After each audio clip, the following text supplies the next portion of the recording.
दोस्तों सबसे पहले तो congratulations to all of you. आप सभी लोगों को बधाई हो, वो भी दिल से। क्योंकि जब भी कोई इतना बड़ा एक तरीके से देश के अंदर में गर्व की बात होती है, कोई इतना बड़ा मैच या इतना बड़ा कप या फिर इतना बड़ा सीरीज कोई देश के जो खिलाड़ियों के द्वारा जीता जाता है, तो ये आपने आप में ही एक ऐसा एक मोमेंट आप लोग बोल सकते हैं जो कि पूरे देश को सेलिब्रेट करना चाहिए। और अभी यहाँ पर ऐसा ही कुछ देखने को मिला। भारत ने इतिहास में पहली बार थॉमस कप ट्रॉफी जीती। यानी कि ये जो ट्रॉफी है ये 1949 में स्टार्ट की गई थी, पर लेकिन 1949 से लेके हमने ये जो ट्रॉफी जीती है ये 2022 में जाकर जीती है। तो है नहीं गर्व की बात। अगर वैसे देखा जाए तो यही एक काफ़ी बड़ी गर्व की बात है कि ये ट्रॉफी जो है वो हमारे द्वारा जीती गई अब की बार 2022 में। ये जो न्यूज़ है ये बेसिकली काफ़ी इंपॉर्टेंट हो सकती है आप लोगों के एग्जाम के पॉइंट ऑफ से, और मैक्सिमम हर एक न्यूज़पेपर के द्वारा यहाँ पर ये न्यूज़ जो है ये कवर की गई है। आप लोग यहाँ पर देख सकते हैं। तो ये जो बेसिकली थॉमस कप है यहाँ पर ये जैसा मैंने बताया यहाँ पर 1949 में इसको स्टार्ट किया गया था। और जो पर्टिकुलर पर्सनैलिटी थे जिनके द्वारा यहाँ पर इसको स्टार्ट किया गया, इनका नाम क्या था? इनका नाम आप लोगों के सामने, इनका नाम था बेसिकली जॉर्ज एलन थॉमस। यानी कि इनके नाम पर ही यहाँ पर इस ट्रॉफी का नाम रखा गया है। और ये काफ़ी बड़े प्लेयर थे, ब्रिटिश बैडमिंटन प्लेयर थे यहाँ पर ये, जिनके नाम पर इसका ट्रॉफी का नाम रखा गया है। एक तरीके से आप लोग बोल सकते हैं यहाँ पर एक नहीं, किसी भी फील्ड में कोई काफ़ी बड़े खिलाड़ी, जैसे तेंदुलकर के नाम पर हम लोग तेंदुलकर ट्रॉफी कर दें, तो इस तरीके से आप लोग समझ सकते हैं। तो ये आप लोगों को यहाँ पर देखने को मिलेगा। इसी के साथ में यहाँ पर जो ये इसके अंदर आप लोगों को जो मेंबर देखने को मिलेंगे वो सारे आप लोगों को मेंबर यहाँ पर बेसिकली नजर आएंगे बैडमिंटन वर्ल्ड फेडरेशन के जो मेंबर नेशन है। इंडिया जो है यहाँ पर अभी हमारी कंट्री के द्वारा फर्स्ट टाइटल जीता गया।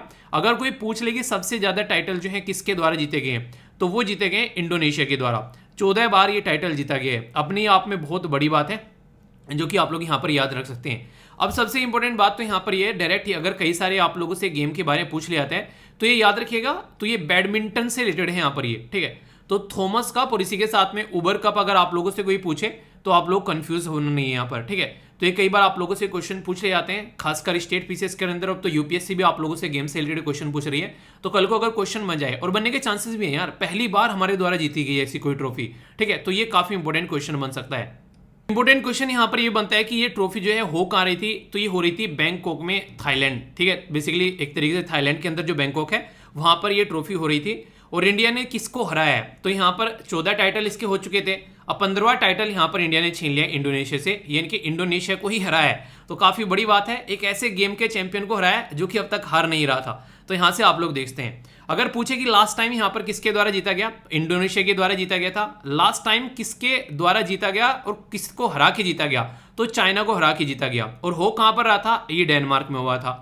अब की बार तो यहाँ पर ये हुआ बेसिकली बैंकॉक में। नेक्स्ट ईयर यहाँ पर कहां पर होने वाला है, तो नेक्स्ट ईयर फिर हम लोग हराएंगे यहाँ पर चाइना को, क्योंकि चाइना के अंदर होगा और चाइना की जमीन पर चाइना को हरा के हम लोग यहाँ पर इसको जीत कराएंगे, ठीक है।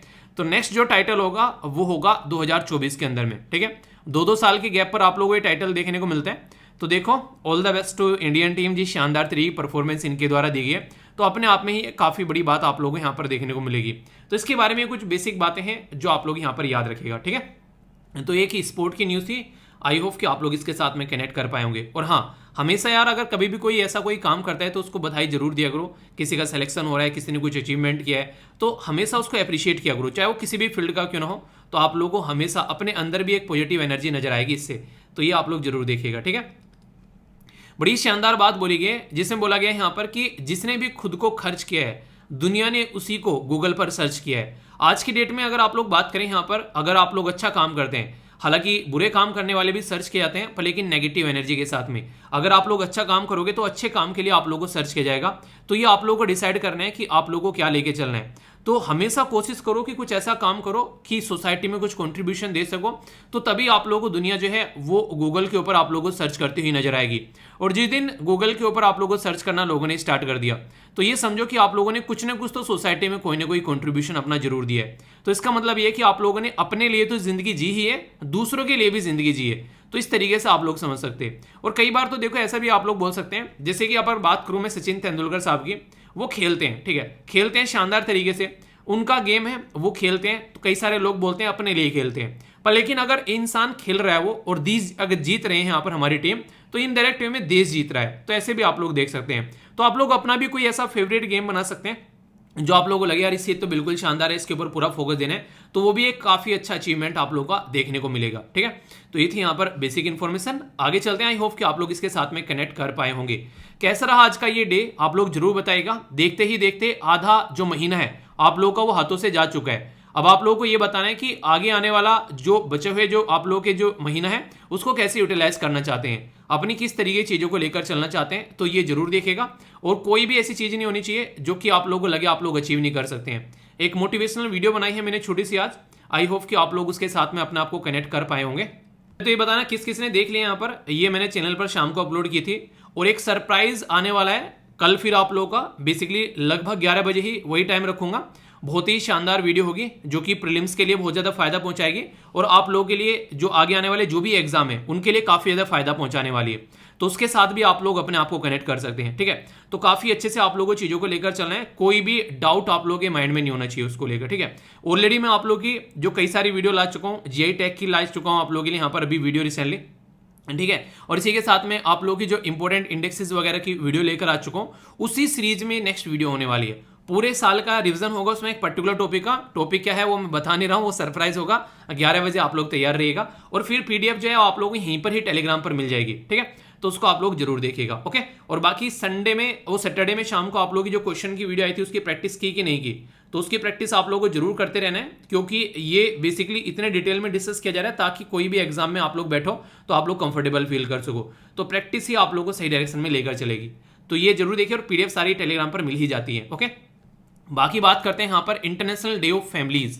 फैमिली यानी कि परिवार। आप लोगों ने नॉर्मली देखा होगा एक इंसान जो होता है वो कितना भी कमजोर क्यों ना हो, कैसा भी क्यों ना हो, पर लेकिन अगर उसके परिवार के ऊपर कोई भी आंच आए तो भाई साहब ऐसे खड़ा हो जाता है जैसे कि उससे ताकतवर इंसान कोई नहीं है। ठीक है, तो खासकर अगर बात करें अपने माँ बाप के बारे में, जिनके साथ में सबसे ज्यादा इमोशनली इंसान कनेक्ट होता है, तो वो एक ऐसी चीज होती है कि वहां पर उसके लिए इंसान कुछ भी कर पाता है। ठीक है, तो यही चीज देखने को मिलेगी जब आप लोग बड़े हो जाएंगे, तो आप लोग के बच्चे होंगे, तो आप लोग अपने बच्चों के और इसी के साथ में जो परिवार के साथ में सबके साथ में इस तरीके से आप लोग कनेक्ट कर पाओगे। तो क्योंकि ये आप लोगों को लगता है जैसे हमारे माँ बाप हमारे साथ में कनेक्टेड है, तो वही फीलिंग फिर आप लोगों को उनके लिए भी आने लगेगी। और ये एक तरीके से इतना बड़ा कनेक्शन है जिसके लिए इंसान कुछ भी करने के लिए तैयार रहता है। और हमारा देश जो है वो आप लोगों को पता है कि एक ज्वाइंट फैमिली सिस्टम के लिए जाना जाता है। हालांकि आज के डेट में हमारे देश में भी काफी ज्यादा न्यूक्लियर फैमिली होने लगी है, पर लेकिन काफी अप्रिशिएट किया जाता है हमारे देश का जो ज्वाइंट फैमिली सिस्टम है।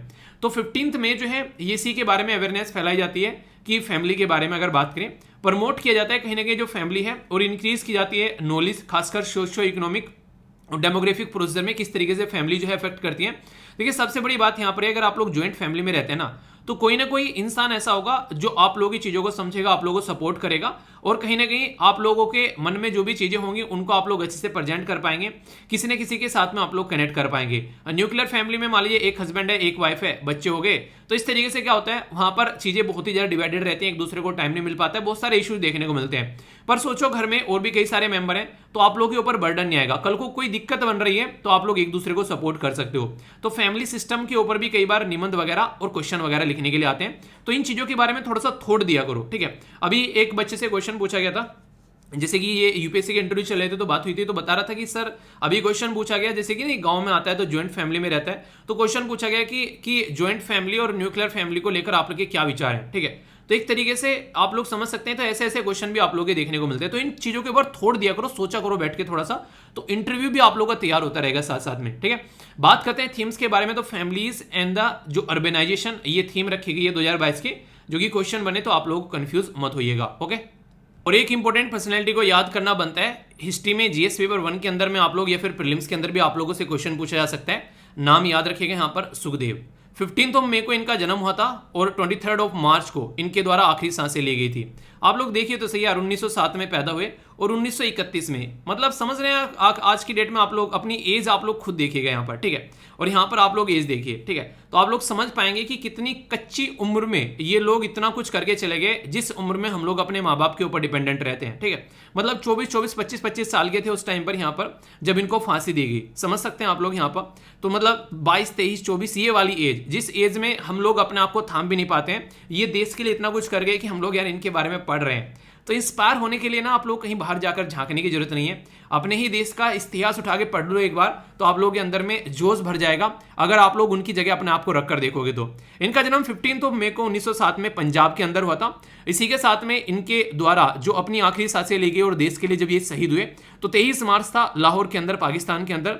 जब आप लोगों को पता है वही 23 मार्च का डे है जो आप लोगों ने नॉर्मली पढ़ा है। एक तरीके से 3 महान पर्सनैलिटी हमारे बीच में से गई थी, भगत सिंह, राजगुरु और सुखदेव। तो सुखदेव उन्हीं में से एक थे यहाँ पर ये। तो यहाँ पर 15 मई को इनका जन्म हुआ था। तो इनके बारे में आप लोग ये सारी देखिए, थोड़ा थोड़ा ना इनके बारे में जब भी टाइम मिला, जैसे आज आप लोगों ने सुखदेव जी के बारे में सुना मेरे से, ठीक है, थोड़ा सा जाकर खुद से पढ़िएगा इनके बारे में, तो कई सारी बातें आप लोग समझ पाएंगे, ठीक है। हिंदुस्तान जो रिपब्लिक ऑर्गेनाइजेशन अगर बात करें तो उसके साथ भी यहाँ पर ये कनेक्टेड थे, हिंदुस्तान सोशलिस्ट रिपब्लिक ऑर्गेनाइजेशन। इसी के साथ में अगर बात करें नौजवान भारत सभा के साथ में कनेक्टेड थे। तो इस तरीके से कुछ कुछ बातें जाकर पढ़िए, आप लोग थॉट प्रोसीजर पढ़ने की कोशिश किया करो। अगर खासकर हिस्ट्री आप लोग का ऑप्शनल सब्जेक्ट है तो आप लोग को जरूर ये चीजें थोड़ी थोड़ी पढ़नी चाहिए, ठीक है। तो एक कोशिश जरूर करिएगा। बढ़ते हैं नेक्स्ट न्यूज की ओर। ये यूपीएससी प्रीलिम्स और इसी के साथ में आप लोगों से यहाँ पर इंटरनेशनल ऑर्गेनाइजेशन के बारे में जब आप लोग बात करते हैं तो यहाँ पर मेंस के अंदर भी आप लोगों से क्वेश्चन पूछा जा सकता है, ठीक है। तो इस तरीके के क्वेश्चन आप लोगों से कई बार एग्जाम में बनते हैं किसी पर्टिकुलर ऑर्गेनाइजेशन के बारे में, तो आप लोग याद रखिएगा यहाँ पर ये। तो इसके बारे में मैं डिटेल में आप लोगों से डिस्कस करूंगा। बात करेंगे इंटरपोल के बारे में, और ये जीएस पेपर 2 के साथ में आप लोग यहाँ पर इसको देखिएगा, ठीक है। इंटरपोल की अभी यहाँ पर 12वीं मीटिंग हुई यहाँ पर, और ये बात की गई बेसिकली मैच फिक्सिंग के बारे में। आप लोग कई बार यहाँ पर ये इशू देखने को मिलते हैं, ये एक इंटरनेशनल लेवल का इशू हो जाता है जब मैच को फिक्स किया जाता है। तो यहाँ पर बात की जाए Interpol match fixing task force. तो यहाँ पर इसके तहत हमारी कंट्री में अगर बात करें जो भी कोई इंटरनेशनल लेवल पर ऐसा कोई इशू देखने को मिलता है तो सीबीआई वहां से पार्टिसिपेट करती है।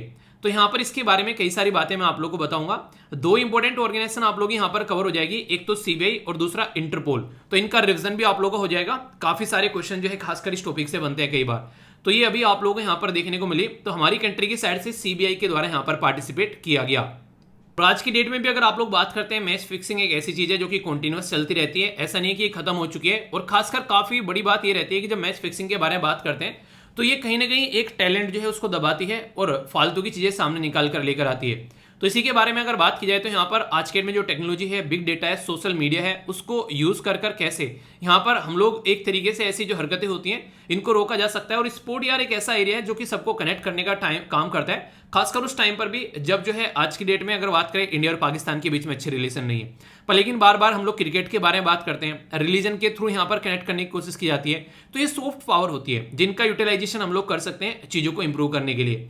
पर लेकिन जब यहाँ पर मैच फिक्सिंग होती है तो वो काफी सारी चीजें खराब कर देती है। एक तरीके से जो सही चीज होती है उसको फॉलो न कर अनएथिकल वे में चीजों को एक तरीके से इस तरीके से लेकर चलने की कोशिश की जाती है। तो यहाँ पर इसको एक्नॉलेज करना काफी ज्यादा जरूरी है। एक गेम की जो स्पिरिट होती है ये कहीं ना कहीं उसको खत्म कर देती है, ठीक है। तो इस तरीके की चीजों को यहाँ पर रोकना चाहिए और गलत टेंडेंसी यहाँ पर निकलकर सामने आती है। तो इसके चलते यहाँ पर कई सारी बातें डिस्कस की जाती है कैसे हम लोग इस तरीके की चीजों को रोक सकते हैं। खासकर अगर बात करें अगर कोई ऐसी चीजें आती है तो इसके बारे में एक है मैकोलिन कन्वेंशन है जो कि यहाँ पर एनालाइज करता है इन्फॉर्मेशन जो कि कोई ऐसी सस्पिशियस इन्फॉर्मेशन निकल कर आती है। इसी के साथ में काउंसिल ऑफ यूरोपियन जो कन्वेंशन है और जो यहाँ पर on the manipulation of the sport competition, जिसको आप लोग देखिए दोनों का नाम अगर आप लोगों से कोई पूछ ले तो ये एक ही बात है, ठीक है।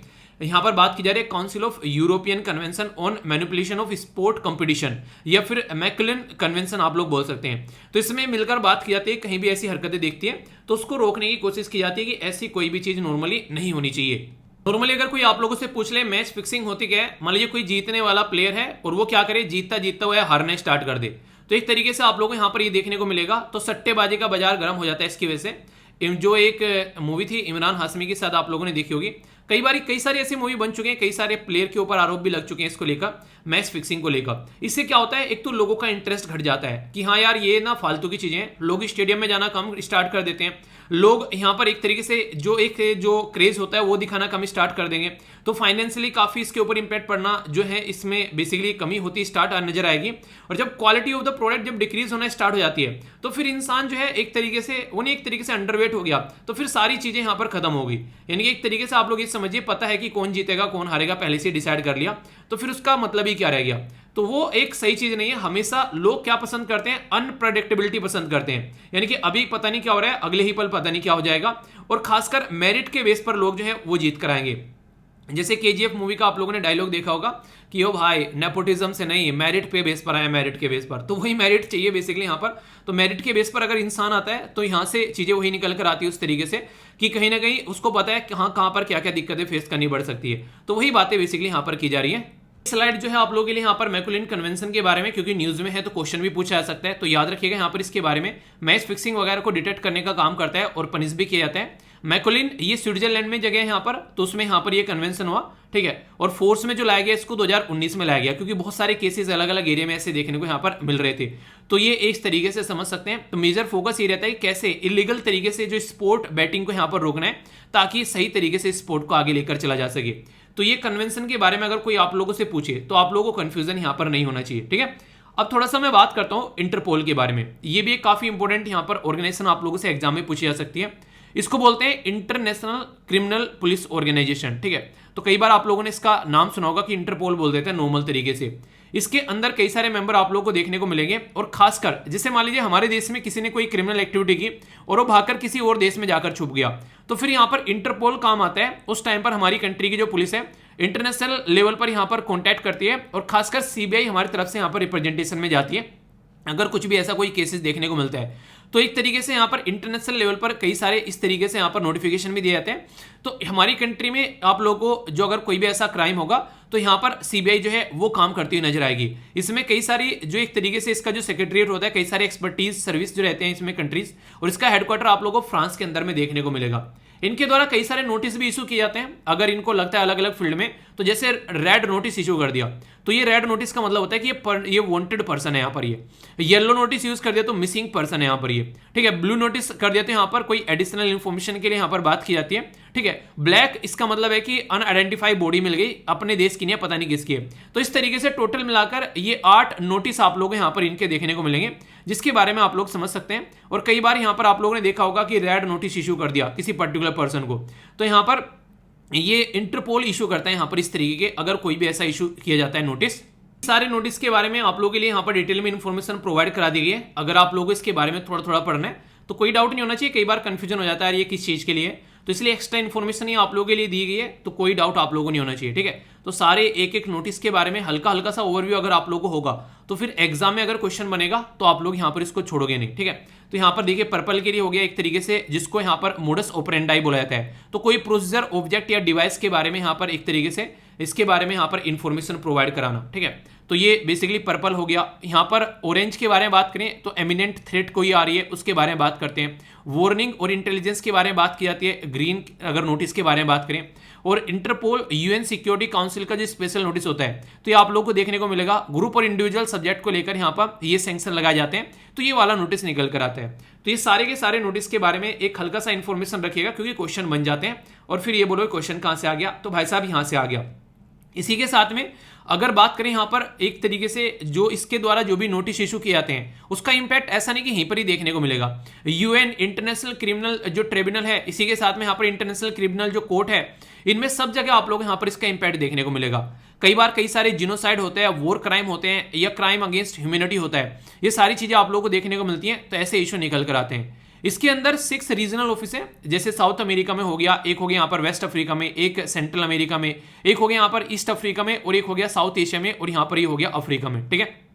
तो कहां कहां पर है, तो साउथ अमेरिका में अर्जेंटीना में है, इसी के साथ में कोट डी आइवरी ये वेस्ट अफ्रीका में हो गया, ई सल्वाडोर यहाँ पर सेंट्रल अमेरिका में हो गया, कीनिया के अंदर यहाँ पर ईस्ट अफ्रीका में हो गया, थाईलैंड के अंदर साउथ ईस्ट एशिया में, और जिम्बाब्वे अफ्रीका के अंदर में। तो इससे पहले अगर बात करें, अगर आज की डेट में, तो आप लोग यहाँ पर इसको इंटरपोल बोलते हो, पहले यहाँ पर इंटरनेशनल क्रिमिनल पुलिस कांग्रेस बोलते थे 1914। 1922 में इंटरनेशनल पुलिस कॉन्फ्रेंस बोलने लगे, इसी के साथ में इंटरनेशनल क्रिमिनल पुलिस कमीशन बोलने लगे 1923 में, और फिलहाल हम लोग इसको इंटरपोल यानी कि इंटरनेशनल पुलिस ऑर्गेनाइजेशन, बेसिकली जो इसका नाम है क्रिमिनल पुलिस ऑर्गेनाइजेशन, ये इसका आज के डेट में नाम आप लोगों को देखने को मिलेगा। इसके प्रेसिडेंट कौन है ये आप लोगों को बताना है। तो ये कैसी बॉडी है जिसके बारे में कई बार आप लोगों से क्वेश्चन पूछे गए, तो कोई भी डाउट आप लोगों को नहीं होना चाहिए। इस तरीके से मैंने आप लोगों को यहाँ पर इसके बारे में बातें बता दी हैं। सीबीआई के बारे में तो आप लोगों को बताइए, central bureau of investigation CBI, ये तो पॉलिटी के अंदर आप लोगों का चैप्टर भी पूरा एक कवर हो जाता है। तो सीबीआई जो है ये बेसिकली प्रीलिम्स के अंदर भी और जीएस पेपर 2 के अंदर भी आप लोगों से क्वेश्चन यहां पर बन सकता है। तो हमारी कंट्री की काफी इंपॉर्टेंट बॉडी है और ये ministry of personnel public and grievance pension के अंदर में आप लोगों को देखने को मिलेगी। इंपॉर्टेंट जो कई बार क्वेश्चन बनता है कि एक नॉट स्टैट्यूटरी बॉडी है। स्टैट्यूटरी बॉडी कौन सी होती है? जब पार्लियामेंट के अंदर एक्ट बनाया जाता है, बेसिकली कानून पास करके, तो वो स्टैट्यूटरी बॉडी बन जाती है। पर लेकिन ऐसी बॉडी जो होती है जिसको न तो संविधान के अंदर रखा गया और ना ही कोई पार्लियामेंट में एक्ट पास करके बनाया गया, तो ये एक तरीके से नॉन स्टैट्यूटरी बॉडी आप लोग को देखने को मिलेगी। इसका जो भी डीजी बनेगा, डायरेक्टर जनरल, वो हमेशा आईपीएस रैंक का पर्सन होगा, ठीक है। और इसी के साथ में यहाँ पर एक तरीके से जो ये अपनी पावर लेती है, तो दिल्ली जो पुलिस इस्टेब्लिशमेंट जो एक्ट है यहाँ पर 1946 का, इससे अपनी पावर निकाल के लेकर आती है। ये Delhi special police establishment act है, जिसके तहत यहाँ पर ये गाइड की जाती है ये बॉडी, यानी कि ये बॉडी के लिए अलग से कोई चीजें नहीं है, यहाँ से इसके बारे में बातें की जाती है, ठीक है। इसी के साथ में यहाँ पर अपॉइंटमेंट जो कमिटी है, ये काफी इंपॉर्टेंट क्वेश्चन बनता है और कई बार यहाँ पर ये न्यूज में भी रहता है। जैसे कि अगर बात की जाए अभी इसके बारे में, यहाँ पर रिसेंटली जिनको अभी यहाँ पर अपॉइंट किया गया इनके डायरेक्टर जनरल के तौर पर, तो यहाँ पर वो काफी ज्यादा न्यूज में रहे थे, क्योंकि ये माना जा रहा था यहाँ पर कि 3 मेंबर होते हैं इसको अपॉइंट करने के लिए। एक होते हैं प्राइम मिनिस्टर साहब, दूसरे होते हैं लीडर ऑफ अपोजिशन और तीसरे होते हैं चीफ जस्टिस ऑफ इंडिया। तो तीनों में से जिधर भी 2 लोग एक साइड हो जाएंगे, उसी इंसान को अपॉइंट किया जाएगा यहाँ पर। तो ये माना जा रहा था अब की बार लीडर ऑफ अपोजिशन जो है और चीफ जस्टिस ऑफ इंडिया जो है वो एक साइड में हो गए, और यहाँ पर जिनको अपॉइंट किया गया उनका नाम निकल कर आया सुबोध कुमार जायसवाल। तो नाम याद रखिएगा, यहाँ पर क्वेश्चन बन सकता है आप लोगों से, एसके जायसवाल आप लोग याद रख सकते हैं, जो कि रिसेंटली अभी जिनको अपॉइंट किया गया था। तो ये बेसिक इन्फॉर्मेशन जो है ये सीबीआई के बारे में आप लोग जरूर याद रखिएगा। इतनी बातें की है तो कुछ क्वेश्चन का आंसर भी आप लोग यहाँ पर देने हैं। पहले क्वेश्चन पूछा गया कि जो सीबीआई है वो किस मिनिस्ट्री के अंडर फंक्शन करती है, तो बोला गया ministry of home affair, ministry of personal, इसी के साथ में मिनिस्ट्री ऑफ फाइनेंस या नीति आयोग।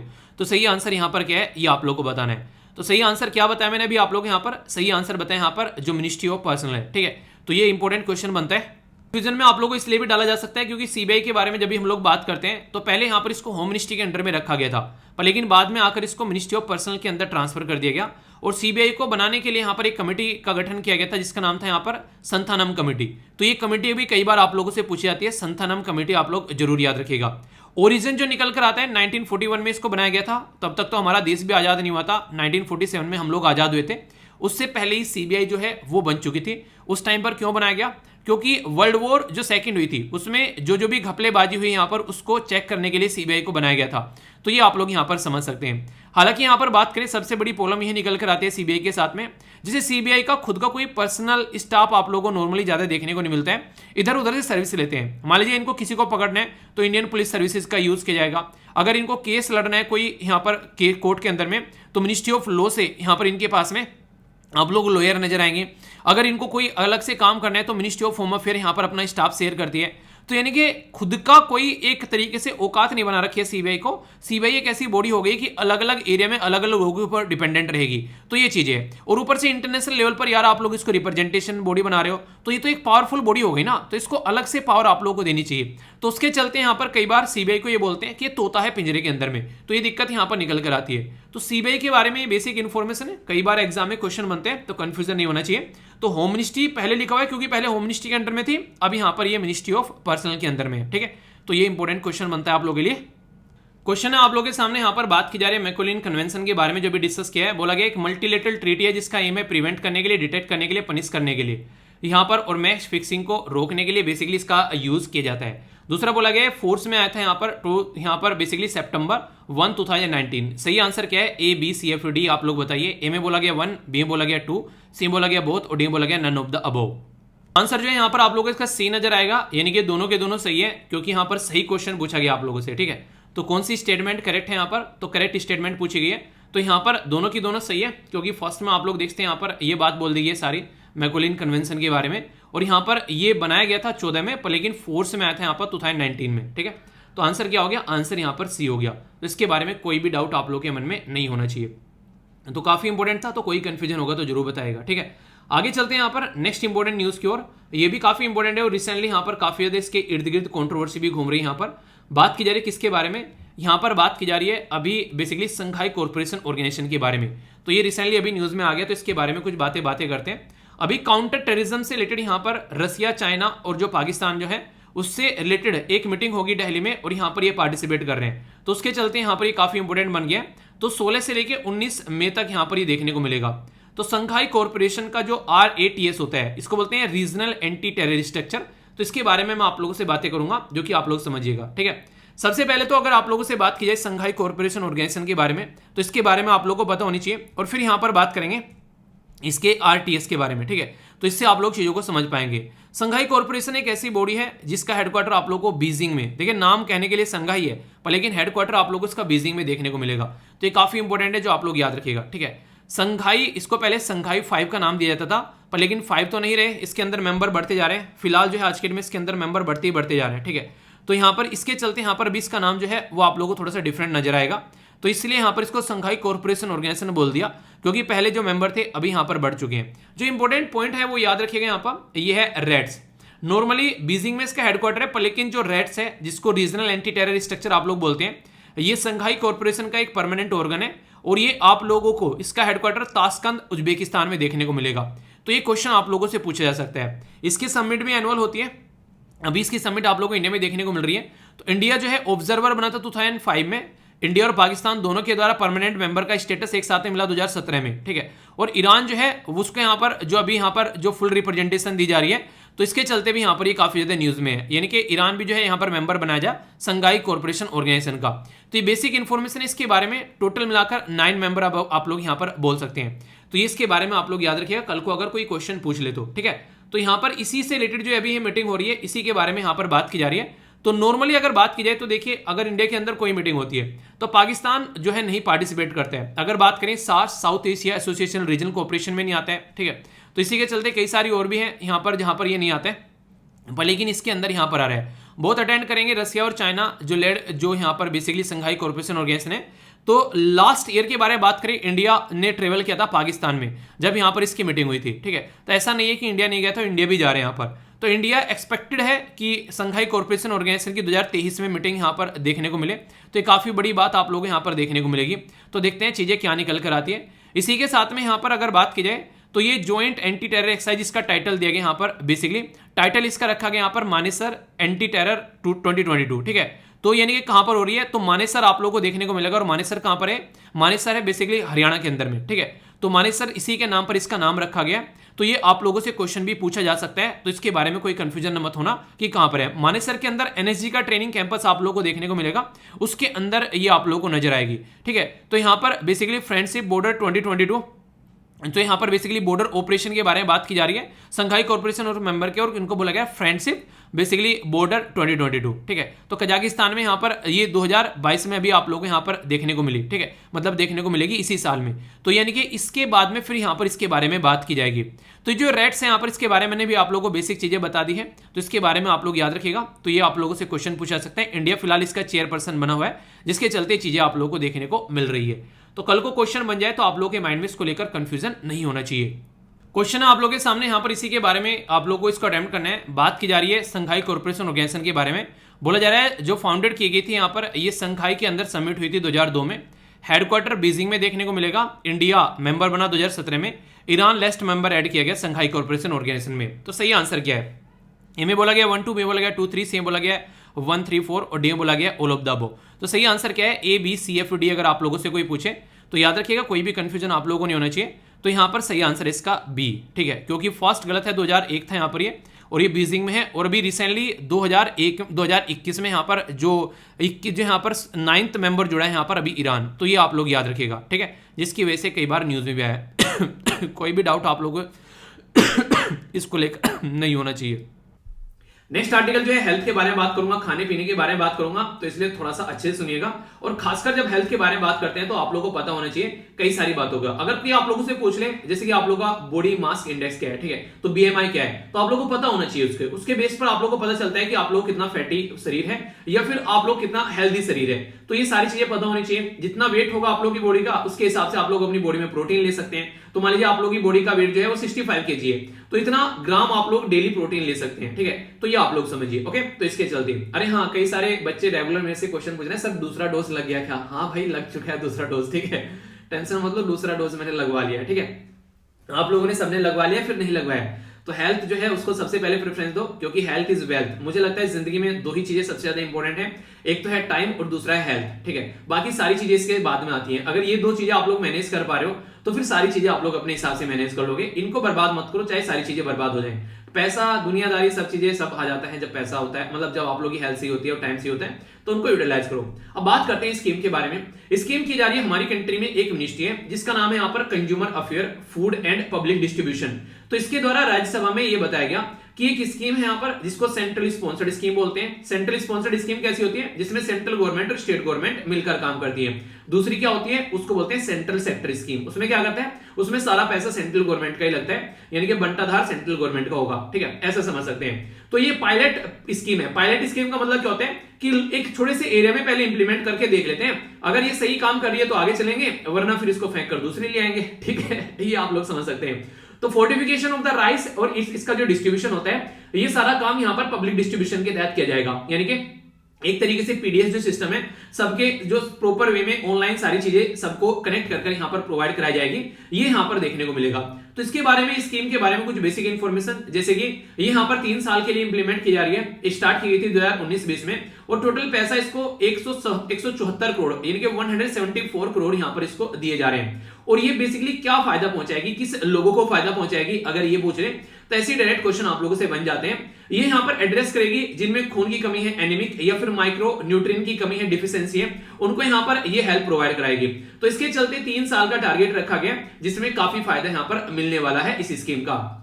काफी डिटेल में खुद पीआईबी के द्वारा ये पूरी स्कीम कवर की गई यहाँ पर। तो इसके चलते क्वेश्चन आप लोगों से पूछा जा सकता है कि हमारी कंट्री में मिनिस्ट्री क्या कर रही है, किसने क्या बातें बताई है। और मिनिस्ट्री ऑफ जो यहाँ पर consumer affair and food public distribution के बारे में बात करें तो पीयूष गोयल साहब जी के अंडर में आज के में मिनिस्ट्री काम कर रही है, ठीक है। मिनिस्ट्री जो यहाँ पर मिनिस्टर है पीयूष गोयल है, और मिनिस्टर ऑफ स्टेट जो है वो सीआर चौधरी है यहाँ पर।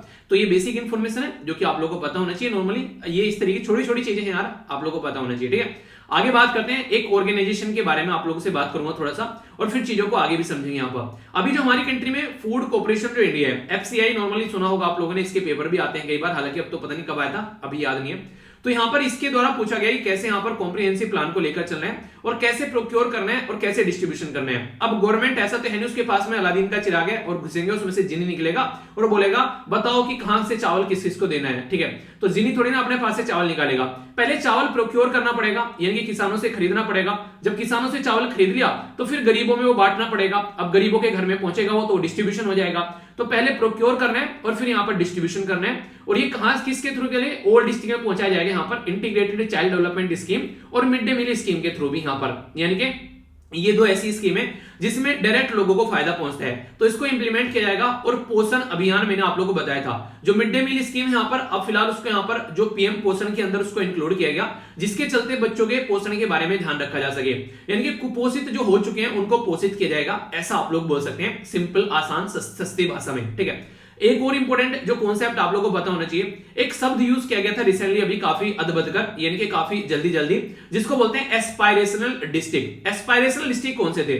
वो डिस्ट्रिक्ट जहां पर ना तो एजुकेशन का लेवल अच्छा है, ना हेल्थ का लेवल अच्छा है, ना कोई ढांचागत विकास हुआ है, मोटे मोटी भाषा में बोलो तो पिछड़े हुए डिस्ट्रिक्ट बोल देगा। यानी कि स्टैंडर्ड नाम रख दिया थोड़ा सा उठाकर, एस्पायरेशनल डिस्ट्रिक्ट सुनने में बड़ा अच्छा लग रहा है कि एस्पायर करने किसी चीज को अचीव करने के लिए, पर लेकिन रियलिटी में वो पिछड़े हुए डिस्ट्रिक्ट है जिसमें काम करने की जरूरत है। अच्छा नाम देने से फीलिंग अच्छी आने लगती है, और जो थोड़ा सा प्रोडक्टिव पॉजिटिव, उन्हें एक तरीके से पॉजिटिविटी झलकने लगती है, तो इसलिए इनका नाम एस्पायरेशनल डिस्ट्रिक्ट रख दिया। अगर बात करें ऑब्जेक्टिव स्कीम का, तो सीधा सीधा मतलब यहां पर यह कि फोर्टिफाइड जो राइस है वो यहां पर डिस्ट्रीब्यूट किए जाएंगे पब्लिक डिस्ट्रीब्यूशन के थ्रू। तो आप लोगों के माइंड में पहले तो ये आ रहा होगा यार ये 45 राइस क्या होते हैं, पहले तो ये बताओ, क्योंकि अगर यही नहीं पता है तो पूरी स्कीम पढ़ लेंगे और यहां पर ये पता नहीं चलेगा चल क्या रहा है। तो देखिए बेसिक चीजें आप लोगों के माइंड में जितना क्लियर रहेंगी ना, उतना ज्यादा चीजों को आप लोग लंबे समय तक याद रख पाओगे। अगर मान लीजिए कहीं पर डाउट आ रहा है, तुरंत अपने आप को रोको और पहले उस डाउट को क्लियर करो, फिर आगे बढ़ो। तो पहले डाउट क्या है? फोर्टिफाइड राइस, यानी कि फोर्टिफिकेशन क्या है पहले ये समझाओ भाई यार, ठीक है। तो समझते हैं फोर्टिफिकेशन क्या है। अगर यहाँ पर कई सारे जो आप लोग खाने पीने हैं जो नॉर्मल आप लोग खाते हैं, अगर उनको फोर्टिफाई कर दिया तो इसका मतलब ये कि उसके अंदर कुछ और चीजें ऐड कर दी मतलब आयरन आ गया, लोहे की यहाँ पर सरियानी आ गई उसमें, या लोहे की गोलियां मिलेगी आप लोगों को, ठीक है। यहाँ पर आयरन मिल गया, उसमें आयोडीन मिल गया, जिंक मिल गया, विटामिन ए और डी आप लोग देखते हैं यहाँ पर कई सारी चीजें यहाँ पर मिल जाती है। और खासकर किस में ऐड किया जाता है? ये उसी चीज में ऐड किया जाता है जो आप लोग रेगुलर खाते हो। अब ऐसा तो है नहीं आप लोग यहाँ पर कोई ऐसा फूल बोलते हैं, मैंने जैसे कोई फूल के कोई ऐसी सब्जियां खाना बोलते, जैसे ब्रोकली। अब ब्रोकली कौन कौन खाता है? बहुत ही रियरली यहाँ पर, ऐसा तो नहीं कि बहुत ही स्टेबल डाइट है, यहाँ पर हर एक घर में ब्रोकली बनती है, ठीक है। तो उसमें आप लोग कर रहे हैं फोर्टिफिकेशन, कोई मतलब नहीं उसका। चावल में करो, हर एक घर में बनते हैं, हर एक इंसान खाता है, दूध हर एक इंसान पीता है, नमक हर एक इंसान खाता है। तो इनके अंदर यहाँ पर जैसे नमक में आयोडीन डाल दिया, ठीक है, और ज्यादा आयोडीन युक्त नमक हो गया, घींगे की बीमारी अब नहीं होगी, वो समझ सकते हैं आप लोग। चावल में यहां पर कर दिया, तो इसके मिल्क में कर दिया। तो इस तरीके से फोर्टिफिकेशन का मतलब है कि उनकी जो एक तरीके से जो उनकी इफिशिएंसी बढ़ा दी, एक तरीके से सेहत के ऊपर एक पॉजिटिव इंपैक्ट आप लोगों को देखने को मिलेगा। तो इसके चलते चीजों को इंप्रूव किया जाता है। तो फोर्टिफिकेशन जो राइस का किया जाता है तो कॉस्ट इफेक्टिव बन जाते हैं, एक तो एक कॉस्ट इफेक्टिव भी रहता है यहाँ पर एक तरीके से कहीं ना कहीं, और कंपलसरी स्ट्रेटजी है यहाँ पर, ताकि विटामिन का और जो मिनरल्स हैं डाइट में उसको इंप्रूव किया जा सके। आप लोगों ने नॉर्मली सुना होगा जैसे कई सारे बच्चे जो हैं वो बड़े शैतान होते हैं, दूध पीना पसंद नहीं करते, ठीक है, और इसी के साथ में पता है माता पिता को पता है कि यार दूध पिलाना जरूरी है, तो कुछ ना कुछ बहाना ढूंढ लेते हैं। कभी उसका बनाना शेक बना दिया, ठीक है, कभी कुछ और मिला के पिला दिया, उसमें देखो हॉर्लिक्स, आओ बेटा हॉर्लिक्स पिएंगे, दूध नहीं हॉर्लिक्स है, ठीक है, वो वाली चीज देखी होगी। गांव में नॉर्मली शक्कर डाल के पिला देते हैं कि चलो थोड़ा सा डिफरेंट हो गया। ये सारी चीजें आप लोगों को देखने को मिलेगी। तो कई बार इस तरीके से चीजें क्या रहती है, ये जरूरी है शरीर के लिए, डेली कम से कम 1 गिलास दूध आप लोगों को पीना चाहिए, काफी फायदेमंद रहता है, और कम से कम आधा कप आप लोगों को डेली दही खानी चाहिए रेगुलर। तो ये बहुत ही जरूरी है रेगुलर डाइट के पॉइंट ऑफ से बात करें तो। अगर बात की जाए माइक्रो न्यूट्रिएंट्स के बारे में, यहाँ पर जैसे जिंक हो गया, vitamin A, vitamin B1, vitamin B12, vitamin B3 या विटामिन B6, ये काफी ज्यादा जरूरी है। तो इनको फोर्टिफिकेशन के थ्रू यहाँ पर ऐड किया जाएगा और अच्छे लेवल पर चीजों को पहुंचाएंगे। समझ में आ गया फोर्टिफिकेशन क्या होता है? अब समझते हैं यहाँ पर, जब यहाँ पर जो फोर्टिफिकेशन करने जाएगा राइस का, और फिर यहाँ पर जो हमारी कंट्री में एक एक्ट है जिसके चलते बीजेपी और जो कांग्रेस है वो दोनों आपस में लड़ती भी रहती है कई बार, और मैं आप लोगों को नॉर्मली बताता भी हूं।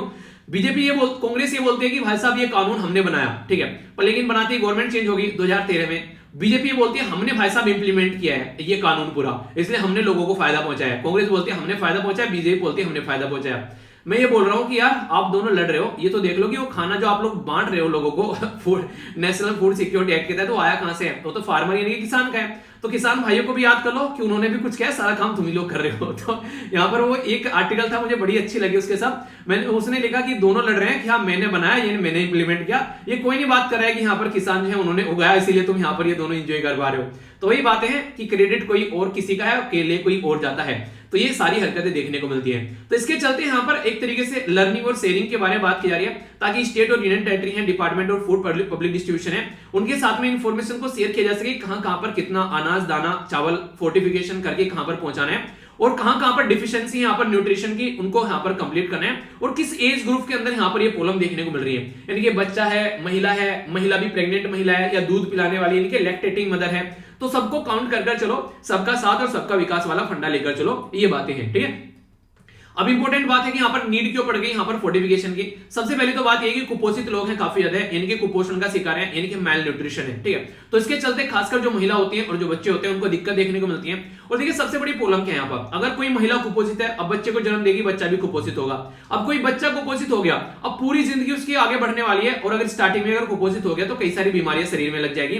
तो इसलिए जरूरी है कि एक प्रॉपर डाइट, कम से कम जब बच्चा जिसका एज और जिसका शरीर बढ़ रहा होता है उसको प्रॉपर डाइट मिलता है, तो बच्चा एक अच्छे लेवल पर आगे बढ़ता है। एवरी सेकंड यानी कि हर एक दूसरी महिला हमारे देश में जो है वो एनीमिक यानी कि आज की डेट में शिकार है किसकी? एनीमिया की, ठीक है। और एवरी थर्ड यानी कि हर एक तीसरा बच्चा वो स्टंटिंग का शिकार है। अब स्टंटिंग क्या होता है ये आप लोगों को बताना है, ठीक है, ये कई बार बता चुका हूं, चलो बताइए इसको, देखता हूं किस किस को याद है। देखिए कमेंट बॉक्स में पढ़ लिया कीजिए, बहुत सारे बच्चे बहुत प्यारा आंसर देते हैं, तो अगर कहीं पर भी डाउट लगता है तो आप लोग देख सकते हैं। कई सारे बच्चे रेगुलर क्वेश्चन भी पोस्ट करते हैं, ठीक है, तो वो आप लोग क्वेश्चन भी अटेम्प्ट कीजिए, बहुत ही अच्छे अच्छे क्वेश्चन रहते हैं। ओके, तो ये सारी चीजें आप लोग कर सकते हैं। रेगुलर कमेंट बॉक्स हो, एक प्रोडक्टिव कमेंट बॉक्स बना सकते हैं। इतने सारे अच्छे मोटिवेशनल कोड भी कई सारे बच्चे एक तरीके से पोस्ट करते हैं, कई सारे बच्चे एक दूसरे का रिप्लाई करते हैं, तो एक पढ़ाई का जब माहौल मिलता है ना तो वो एक काफी अच्छा रहता है, तो उसमें पार्टिसिपेट किया करो, ठीक है। इंडिया जो है उसकी रैंक जो है वो 101 पर आ गई है, यहाँ पर 116 कंट्री में ग्लोबल हंगर इंडेक्स में, यानी कि भूखमरी की शिकार है हमारा देश काफी ज्यादा है। और वैसे हम लोग गेहूं उत्पादन में काफी अच्छे लेवल पर पहुंच रहे हैं,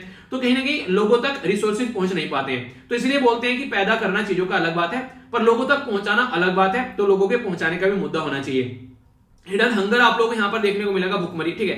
सीरियस हेल्थ रिस्क यहाँ पर अगर निकल कर आता है तो उसके चलते यहाँ पर ये बेसिकली जो मेल न्यूट्रिशन की और माइक्रो न्यूट्रिएंट्स के बारे में बात करें मिलनी चाहिए। राइस जो है वो एक स्टेपल फूड है, स्टेपल मतलब एक तरीके से उन्हीं के हर एक लेवल हर एक इंसान जो है वो यहाँ पर इसका यूज करता है। तो इसके चलते यहाँ पर 2/3 जो यहाँ पर पॉपुलेशन है वो चावल खाती है, ठीक है।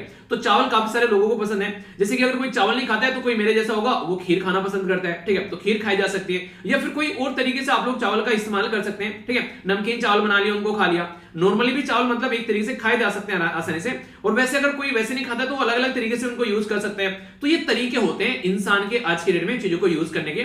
तो मैक्सिमम डायरेक्ट या इनडायरेक्ट वे में कोई ना कोई यहाँ पर इनका यूज कर ही रहा है, तो इसलिए जरूरी है कि इनको अच्छे लेवल पर हम लोग इंप्लीमेंट करें। अभी यहाँ पर अगर एक इंपॉर्टेंट मुद्दे को समझोगे, जो food safety and standard authority of India है, जिसको FSSAI आप लोग बोलते हो, उसने 2016 में यहाँ पर ये फोर्टिफिकेशन के बारे में जब बात की, तो यहां पर व्हीट फ्लोर और राइस को यहां पर आयरन, विटामिन, ये विटामिन B12, इसी के साथ में फोलिक एसिड के बारे में बात की गई। मिल्क के एडिबल ऑयल के सारे में बात की तो विटामिन A और D के बारे में बात की। इसी के साथ में यहां पर डबल जो फोर्टिफिकेशन सोल्ट के बारे में बात की, तो इसमें बेसिकली आयोडीन और आयरन के बारे में बात की। तो नेशनल न्यूट्रिशन जो स्ट्रेटजी है हमारे देश की, उसमें फोकस ये है कि कैसे हम लोग आज के डेट में इंटरवीन कर सकते हैं, कहीं एनीमिया, विटामिन A या आयोडीन की डिफिशियंसी है तो कैसे हम लोग उसको लेकर चल सकते हैं, और कैसे हम लोग डाइट है उसमें डाइवर्सिटी ला सकते हैं, ताकि एक इंसान जो है वो बैलेंस डाइट लेकर यहां पर चल सके। जब हमारे देश में पहली बार 2017 में ये क्वेश्चन बन जाएगा डायरेक्ट एग्जाम में, ठीक है, तो इंपॉर्टेंट है, प्रीलिम्स में क्वेश्चन पूछ ले तो ये मत बोलना कहां से आ गया, ठीक है।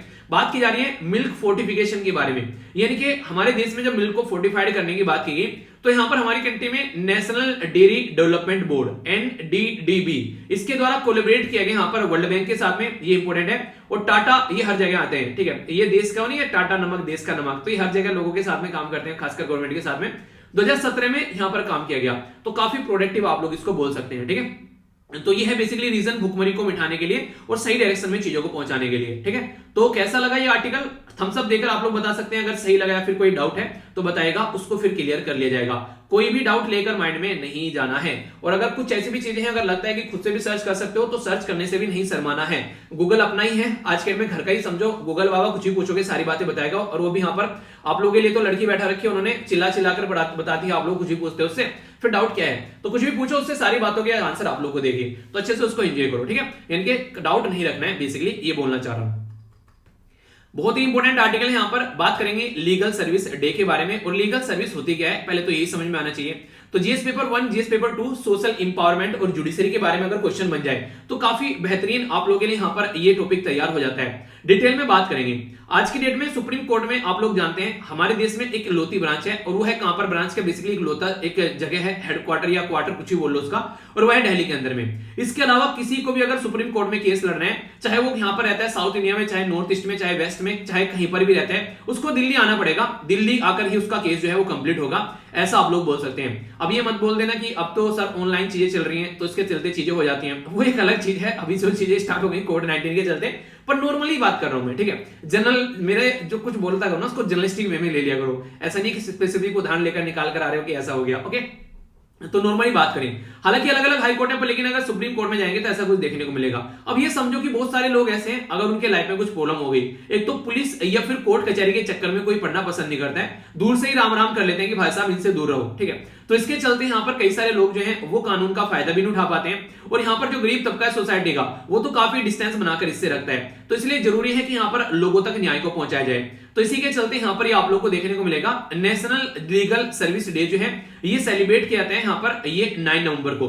और इसी के चलते यहाँ पर ये न्यूज जो भी है उसके बारे में मैं आप लोगों से बात करूंगा। Ministry of law and justice जो है उसके द्वारा लोकसभा में इन्फॉर्म किया गया कि हमारे देश में पैन इंडिया मतलब पूरे देश के लेवल पर अगर बात करें, इंडिया लीगल अवेयरनेस और आउटरीच कैंपेन चलाना है, जिसके चलते यहां पर मतलब चलाया गया था, जो लॉन्च किया गया था 2021 में, ठीक है, नेशनल जो लीगल सर्विस डे के तौर पर यहां पर इसको लॉन्च किया गया था। मतलब क्या है इसका, इनका कहने का मतलब यहां पर यह कि आज की डेट में हम लोग चाहते हैं कि सोसाइटी में लोग जो हैं वो जाने कि लीगल सर्विस नाम की भी सर्विस आप लोगों को मिलती है, जिसके चलते आप लोग यहां पर न्यायालय तक पहुंच सकते हैं आसानी से, ठीक है। लीगल यानी कि कानूनन सर्विस आप लोगों को यहां पर प्रोवाइड कराई जा रही है, तो उसके बारे में बातें की जा रही है। तो जो ministry of law and justice है, इसके मिनिस्टर कौन है आज के डेट में, ये है किरण रिजिजू साहब, ठीक है। और जो यहां पर इनके बारे में पता होना चाहिए, डायरेक्ट आप लोगों को छोटी छोटी बातें, छोटी छोटी मगर मोटी बातें, ठीक है।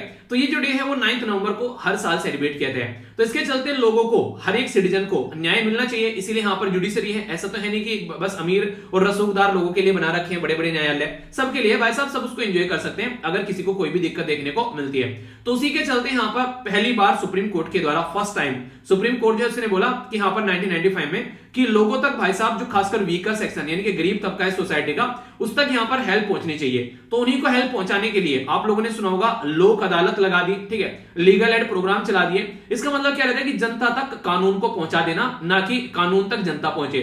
तो ग्राउंड लेवल पर जाना, तो फ्री लीगल सर्विस प्रोवाइड करा देना। अब एक इंसान ऐसा है जिसकी 2 वक्त की रोटी वो कमा नहीं पा रहा है और कल को चलकर उसको गाड़ी, कोई रिक्शा चलाने वाला है, उसकी रिक्शा को गाड़ी से ठोकर चला गया कोई। अब ये तो है नहीं वो क्या बोलेगा कि ठीक है तुझे केस, उसे तुमको मैं कोर्ट में देख लूंगा।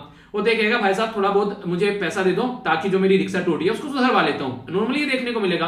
पर लेकिन अगर एक गाड़ी वाला दूसरी गाड़ी वाले को ठोक दे, अगर दोनों रसूखदार हो तो बोलेंगे आप तुझे कोर्ट में देखूंगा। तो नॉर्मली आप लोग इस तरीके से समझ सकते हैं। तो कई सारे मैटर आते हैं यहाँ पर, कोई सिविल होता है, कोई क्रिमिनल, कोई रिवेन्यू कोर्ट में, कोई ट्रिब्यूनल में। तो इस तरीके से दुनिया भर के यहाँ पर मैटर आप लोग को देखने को मिलते हैं। पर लेकिन इनका फायदा वही उठा पाते हैं जिसको यहाँ पर बेसिकली प्रॉपर नॉलेज होती है और जो ठीक ठाक परिवार से निकलकर इंसान आता है। पर लेकिन यहाँ पर ऐसा तो है नहीं कि उन्हीं के लिए देश है, उन्हीं के लिए संविधान है। अब संविधान देश तो सबके लिए, तो सबको इसका फायदा होना चाहिए। तो सिटीजन को यहाँ पर इस तरीके से वेरियस प्रोविजन रखे गए, यहाँ पर लीगल सर्विस अथॉरिटी बनाई गई हमारे देश में, ताकि यहाँ पर हर एक इंसान के लिए यहाँ पर फायदा हो सके।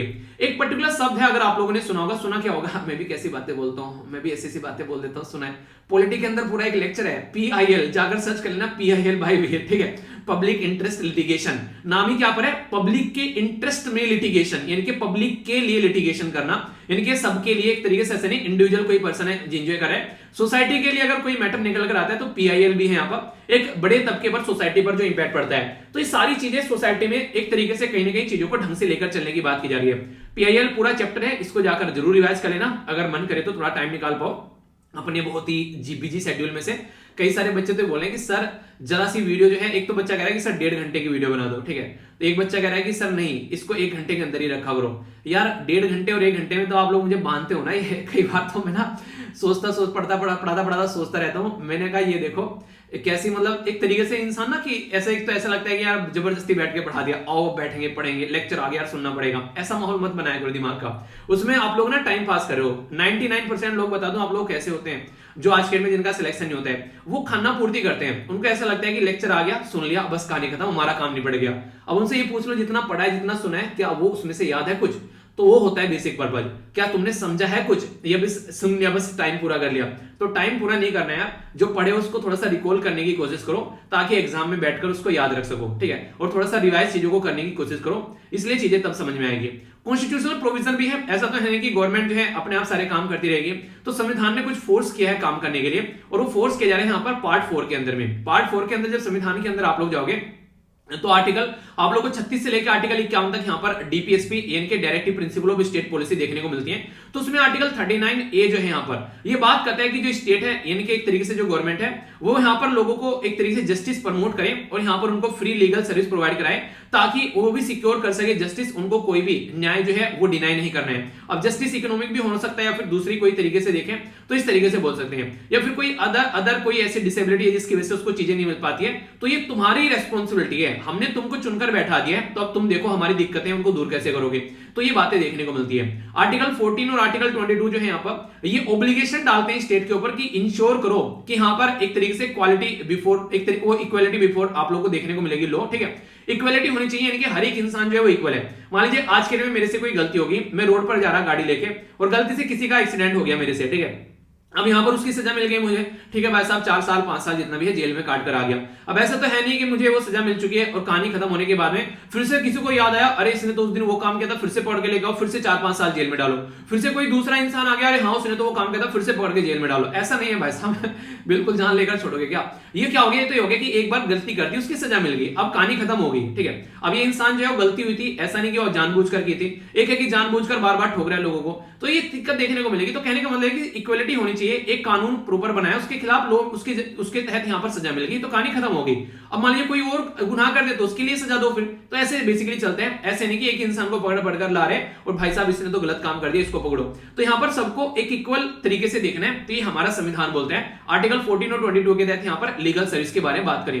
लीगल सर्विस अथॉरिटी के बारे में अगर क्वेश्चन आप लोगों से पूछ लें तो ये प्रोवाइड करता है फ्री लीगल एड और एडवाइस, यानी कि ज्ञान जो है वो फ्री में बांटता है, इसके चलते ज्यादातर लोगों को मिल जाता है। पर लेकिन कई बार फ्री की चीजें जो है वो लोगों तक नहीं पहुंचती हैं, ये भी दिक्कतें देखने को मिलती है, ठीक है। तो इसलिए यहां पर ये डे सेलिब्रेट किया जाता है अवेयरनेस फैलाने के लिए, वरना अगर लोगों को पता ही होता है फ्री की चीजें मिल रही हैं तो लोग एंजॉय कर ही लेते, पर लेकिन लोगों को पता ही नहीं है। इवन फंडामेंटल राइट जो है बहुत सारे लोगों को अपने अधिकार नहीं पता है, इससे आप लोग अंदाजा लगा सकते हैं। तो जरूरी हो जाता है अवेयरनेस फैलाना, इसी के लिए लोक अदालत ऑर्गेनाइज कराई जाती है, इसी के लिए ऑल्टरनेटिव डिस्प्यूट रिजोल्यूशन आते हैं जिसको एडीआर बोलते हैं। मतलब क्या है इसका मतलब ये कि लोग जो है उनको अगर कोर्ट में जाना पसंद नहीं है तो बाहर ही उनका काम निपटा जाए, उनका नहीं मतलब उनके केस का, ठीक है, ताकि यहां पर दिक्कतें ज्यादा देखने को न मिले।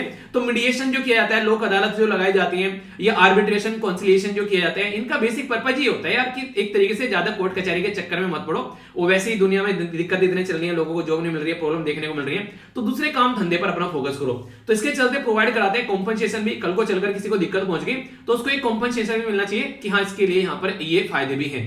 यहां से कई बार क्वेश्चन आप लोगों के लिए बन जाते हैं, थोड़ा सा ध्यान से सुन लेना इसको। जैसे नेशनल लेवल पर, स्टेट लेवल पर, डिस्ट्रिक्ट लेवल पर, तालुका या सब डिस्ट्रिक्ट, हाई कोर्ट और सुप्रीम कोर्ट, हर जगह आप लोगों को यहां पर फ्री लीगल सर्विस के कोई ना कोई प्रतिबंध या प्रोविजन देखने को मिलेंगे। नेशनल लेवल पर नालसा आप लोग बोलते हैं, कई बार मैंने बोला है national legal service authority versus union of India. Case का नाम याद है आप लोगों को? बताइए किससे रिलेटेड था वो केस, बहुत बार डिस्कस किया है मैंने, इसी ने वो केस लड़ा। तो national legal service authority versus union of India का जो केस था वो बेसिकली आप लोगों को बताना है किस चीज से रिलेटेड था। नालसा जो यहाँ पर ये एक लीगल बेसिकली यहाँ पर सर्विस अथॉरिटी है जो कि 1987 यानी कि 1987 में बनाई गई। और जो चीफ जस्टिस ऑफ इंडिया है वो एक तरीके से उनके जो एक पैटर्न में यहाँ पर एक चीफ होते हैं जिसके चलते यहाँ पर चीजों को देखा जाता है, यानी कि chief justice of India is a pattern in chief, यानी कि एक तरीके से यहाँ पर इनकी अध्यक्षता में आप लोग बोल सकते हैं चीजें यहाँ पर आगे बढ़ती हैं, ठीक है। स्टेट लेवल पर जब जाएंगे तो chief justice of high court, जो भी उस हाई कोर्ट के चीफ जस्टिस रहेंगे तो वो यहाँ पर चीजों को देखेंगे। डिस्ट्रिक्ट लेवल पर अगर जाएंगे तो यहाँ पर डिस्ट्रिक्ट जज या फिर जो डिस्ट्रिक्ट के जो एक्स ऑफिशियल चेयरमैन होंगे वो यहाँ पर इसको देखेंगे। तालुका लेवल पर जाओगे तो सिविल जज आप लोग को देखने को मिलेंगे, ठीक है। सब डिविजनल लेवल पर या फिर हाई कोर्ट में जाओगे तो हाई कोर्ट लीगल सर्विस, और सुप्रीम कोर्ट के अंदर जाए बस जो यहाँ पर supreme court legal service committee रहेंगी, तो ये काम करेंगे। यानी कि हर एक लेवल पर प्रोविजन कर रखे हैं ताकि हर एक लेवल पर लोगों को फायदा हो सके। तो इसके चलते यहाँ पर ये एलिजिबल रहते हैं। फ्री किसको किसको मिलेगी? अब ये तो है नहीं कि आप लोग कमा रहे हैं लाखों रुपए महीना छाप रहे हैं और आप लोग बोलो कि यहाँ पर सर्विस मिल जाए, ऐसा नहीं होगा। यहाँ पर वुमेन, चिल्ड्रन या फिर SC ST या फिर इंडस्ट्रियल जो यहाँ पर वर्कमैन या victim of the mass disaster, violence, flood, drought, यानी कि कहीं भूकंप आ गया, सुनामी आ गई, इंडस्ट्रियल डिजास्टर, कहीं आग लगी इंडस्ट्री में, डिसेबल पर्सन या पर्सन इन कस्टडी, तो इनको यहाँ पर ये फायदे मिलते हैं जिसके चलते यहाँ पर ये इनका फायदा उठा सके, तो ये एलिजिबल कैंडिडेट आप लोगों को देखने को मिलेंगे। इसी के साथ में एनुअल इनकम जिसकी लेस देन अमाउंट जो भी प्रिस्क्राइब किया जाता है स्टेट गवर्नमेंट के द्वारा in case before any court other than the supreme court, और इसी के साथ में less than 5 lakh if the case before supreme court. यानी कि कहने का मतलब यहाँ पर ये एक पर्टिकुलर लिमिट डिफाइन कर दी जाती है कि इतना पैसा अगर इंसान के पास में तो यहाँ पर उससे कम पैसा है तो ही उसको यहाँ पर लीगल सर्विस मिलेगी, वरना लीगल सर्विस नहीं बनेगी। इसी के साथ में यहाँ पर कोई भिखारी है या फिर कोई ऐसा है यहाँ पर जिसकी ट्रैफिकिंग इन द ह्यूमन, यानी कि एक तरीके से तस्करी की जा रही है, इंसानों की इधर उधर से लाकर खरीदार बेचा जा रहा है, तो उसके लिए भी यहाँ पर सहायता देखने को मिलेगी। तो यह है बेसिक रिक्वायरमेंट जिसके बारे में आप लोगों को पता होना चाहिए, कंफ्यूजन नहीं होना चाहिए, ठीक है। तो प्रॉपर पैटर्न में पूरा मैंने आप लोगों को बता दिया। तो बताइए कैसा लगा ये पर्टिकुलर टॉपिक, थम्स अप देकर बता सकते हैं इसके बारे में। कोई डाउट हो तो कमेंट बॉक्स में पूछ भी सकते हैं। तो ये था पूरा कंप्लीट एक टॉपिक, ओके। एग्जैक्ट 6:30 बजे आप लोग उठ जाया करो और अपने पैटर्न को सही तरीके से लेकर चला करो, पूरा दिन आप लोग का अच्छा जाएगा अगर मॉर्निंग अच्छी जाएगी। तो अपना ध्यान रखिए, वीडियो को थम्स अप दीजिए, इसी के साथ में अपना फीडबैक दीजिए। नेक्स्ट लेक्चर मिलता हूं और PDF यहां से जाकर डाउनलोड कर लेना। तो बड़ों को नमस्ते, छोटों को प्यार, छोटी सी लाइफ एंजॉय